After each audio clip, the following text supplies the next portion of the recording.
এদিকে যুক্তরাষ্ট্রের শিক্ষার্থীদের উদ্দেশ্যে একটি খোলা চিঠি লিখেছেন ইরানের সর্বোচ্চ নেতা আয়াতুল্লাহ আলী খামেনি।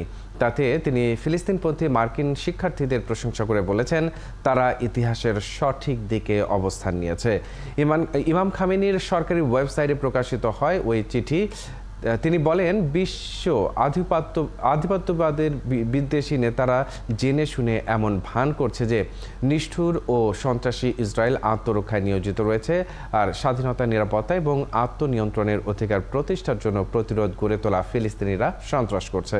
চিঠিতে খামেনি আন্দোলনরত মার্কিন শিক্ষার্থীদের আশ্বস্ত করে বলেন, পরিস্থিতির পরিবর্তন হচ্ছে, প্রতিরোধ ফ্রন্ট শক্তিশালী হয়েছে এবং আরও শক্তিশালী হবে। উল্লেখ করে তিনি শিক্ষার্থীদের কোরআনের সঙ্গে পরিচিত হওয়ার পরামর্শ দেন।